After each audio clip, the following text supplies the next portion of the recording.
I now recognize myself for 5 minutes. Mr. Seaton, Chair McFerrin's board authored a concerning decision, as I'm sure you know, that protects employees who harass others. The Lyon-Elastomer's decision permits offensive and disrespectful conduct when it's related to union organizing. The Lyon decision restored the setting-specific standard. Can you explain the history behind the standard and what it means? Thank you, Mr. Chairman. Yes, the standard that's being utilized in this case is one which would permit, I guess what we would call misconduct against other employees on the part of union partisans in the workplace. And within limits, that's an understandable rule. But what has happened in this case with respect to the current chair's activity at the board is that the rule has been extended to the point where insults that are basically sexist, discriminatory, racist, homophobic, those attacks can be permitted if they occur within distance of any union organizing activity. And that standard is, I think, an unfortunate one. It's not one consistent, in my view, with the purpose of the National Labor Relations Act. It runs afoul of Title VII. And it puts employers at risk because they are unable to discipline appropriately in the workplace in situations where they should be able to, and it essentially enables bigots in the workplace.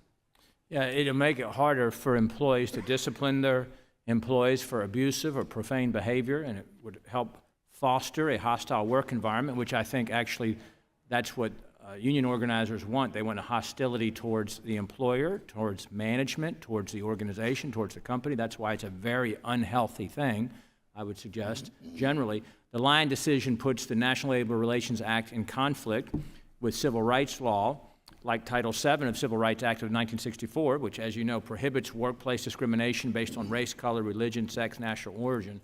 And under this law, employers can be held liable if they permit discriminatory behavior, including harassment. So would you agree then with the premise that federal discrimination law makes an exception for harassment if it's part of union activity? You think that there is an exception for that? No, I don't believe Title VII creates any such exception. So there is a real conflict here between the agencies and the statutes. And I think in this case, that's not how I view the National Labor Relations Act in any event. I think that's an improper reading of the statute and the rights it confers. And I think the board should retreat from this extreme position. Yes, going far beyond, of course, or outside of what Congress intended, of course, as has been stated by our witnesses already today. So for change the subject on secret ballots, for 90 years, the primary manner of exercising employee rights under the NLRA has been the opportunity to vote in NLRB-conducted secret ballot elections, which determines whether the employees have union representation.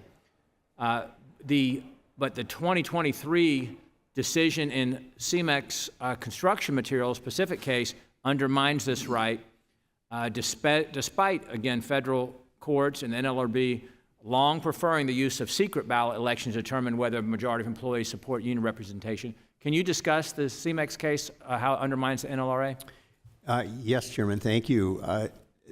What has been said earlier in the witness testimony is accurate, and that is that though the decision doesn't quite overrule secret ballot elections, it goes a long way towards undermining them because it allows what we call card check, essentially union promoted majorities that are really not majorities at all to be recognized by an employer under many, many circumstances.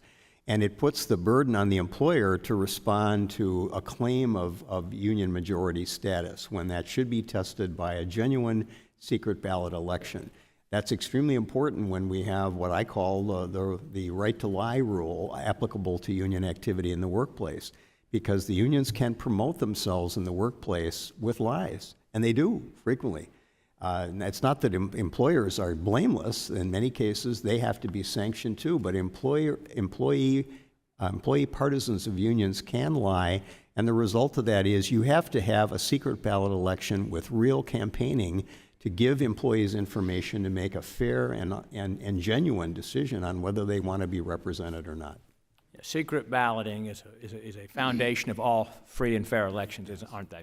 So thank you very much. I yield the remaining amount of my time, and will recognize Representative Houchin for 5 minutes. Thank you, Mr. Chairman. Thanks to the witnesses for coming to testify today.